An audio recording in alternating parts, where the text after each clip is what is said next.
Hey guys, today we're looking at the Swift grinder from Marzocco.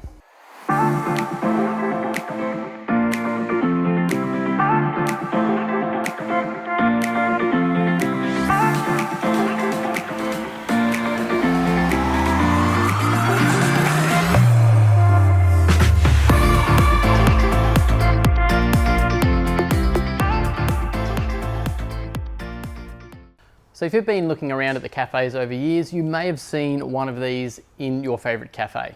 The Marzocco Swift has been around for many years. It's not a new grinder, but when it came out, it was certainly revolutionary. It was the only grinder that would allow you to have two different types of beans being ground and tamped direct into your portafilter handle at the same time. So way ahead of its time when it came out. It's still being used today across a lot of different cafes, allowing people to have a more consistent grind, being able to have multiple coffees in quite a small compact space, but also just being able to pump it out all day long and not having to always worry about the grind or the packing or the dose. That can be a huge challenge when you're using lots of baristas to tamp or process your ground coffee. So just some of the specs, you can see that it has two individual hoppers there.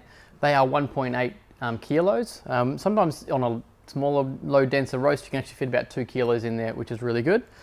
And it is two individual grinding motors and grinding blades. So if one dies, the other one will still work nicely. To grind those beans, it's a 64mm ceramic burr. So that's there to help counteract with the heat while it is just being used over and over again. And the grind will then come into the front tamping mechanism, which will actually tamp and polish the actual grind. So it's quite a cool, unique little grinder. To adjust the grind, you've actually got a turn dial knob on here, which goes off to a gearing mechanism. So it's really easy to be able to fine tune your grind. On the actual dial, it talks about it being faster or slower, and that is in relevance to your actual extraction speed. So if you don't have people that are really in tune with whether using a finer grind or a coarser grind and which way to go, it certainly makes it a lot easy for anyone to understand how to change the extractions. The grinder comes with all the cleaning tools you need, which is a big long sort of fluffy brush and a pokey stick. And I'll show you how to use these when we actually do a video on how to clean and look after your Marzocco Swift grinder. But for now, I want to show you how it actually works and grinds beautiful coffee. We've got our beans. We're going to open them up and pop them in the hopper. It's nice and easy. Just chuck your lid up. Fill some beans in, and you've got to make sure that the actual hopper slide is all the way open. At the same time, it's actually going to lock in that hopper so it can't come out, which is nice and handy. Pop your lid back on, and we've got to turn it on. So the machine is allowing us to pop in the handle, and then we're going to select whether we're going to grind for the left-hand side of the grinder or the right-hand side of the grinder.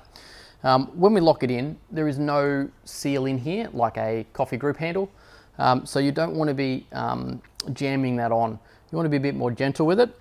So when you lock it in, you'll hear a little switch activate, and that means that it knows that the handle's in place and it's ready to grind. So as long as you're just putting a little bit of pressure as you swing your hand off to the side, that's going to be perfect, ready to hit the grind button. Once we hit this button, this is the grinding stage, so it's grinding and pushing it all the way through into the shaft, and then it's going to activate the tamping mechanism. Once it's released some pressure, it will then polish the coffee and tamp it for us, and simply remove it, and that gives us your ground coffee. One thing I want to note about the ground coffee is that there is a little bit of excess grind around the outside. Now, some people will just simply tip it out and get rid of that.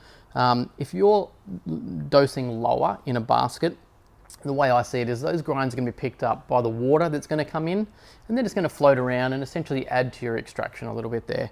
So it's really up to you which way you go, but you do end up with a beautifully nice polished flat surface ready to go, popping it straight into your coffee machine. So is this grinder perfect in its tamping and perfect in its coffee distribution?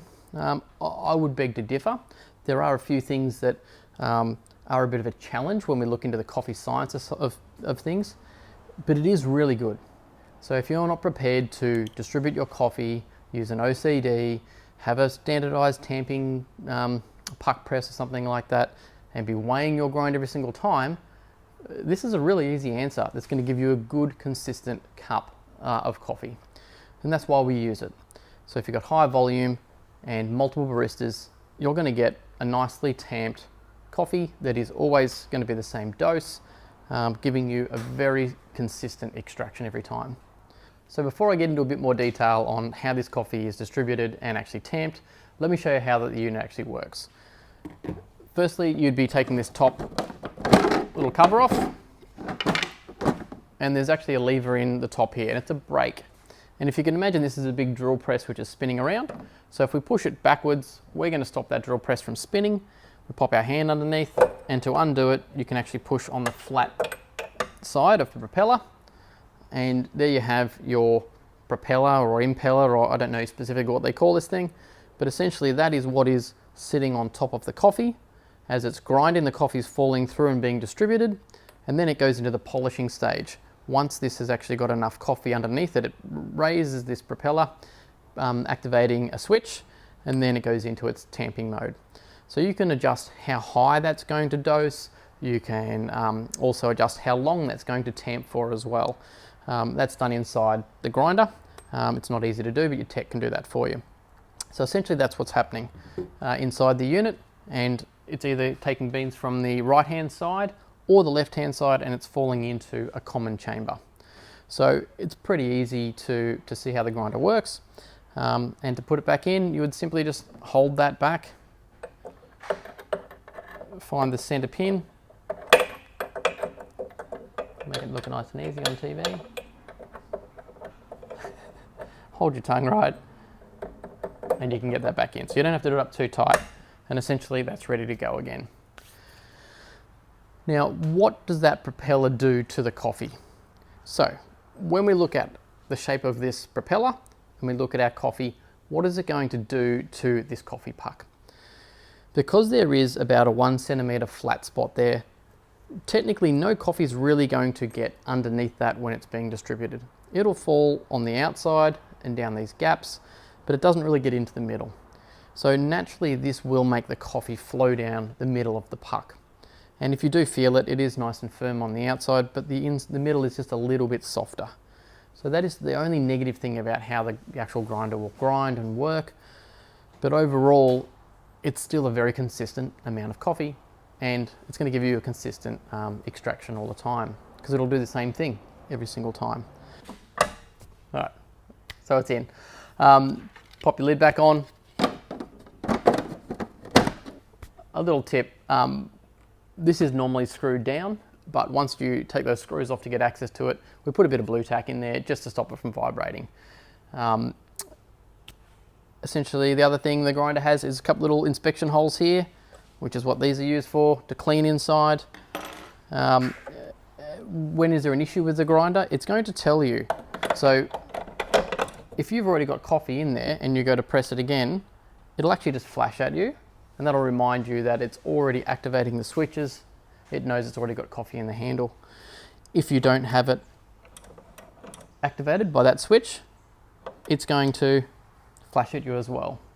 So it's going to be aware of what stage you're at when you're putting that handle in. Let's talk about the big elephant in the room. It's not a pretty thing. It looks like it's still stuck in the 80s, and it could certainly do with some modernising. You know, being able to maybe change the colour. A lot of people love a powder coated colour, a white, green, red, blue, whatever your thing is. It'd be great to be able to customise this for your cafe. Could we have a bit more information displayed up here on an LCD screen? Yeah, we could. Maybe some grind time, how much grind's actually being allocated to the handle, or even just a counter to tell us that it's actually only got 3 seconds, 2 seconds to go before it's ready. There's a lot of grinders out there that have really excelled in this area. Again, we know this has been around for a long time. Is it ready for an update? Possibly. It would be amazing to see the new generation of a Swift grinder if it was made today, and just some of those cool features that we'd be able to see for our cafes. The back of it doesn't really look that nice, and that's actually what the customers see. So maybe making that a nice logo on there, because right now it doesn't have anything. That's what your customer sees when they walk up to the counter. So this whole space could be far nicer, representing the brand, not just from the user side of things. Other than that, hey, I think it's a great grinder. It's lasting the test of time. I'd love to hear your comments about it. Thanks very much, guys. Have an awesome day.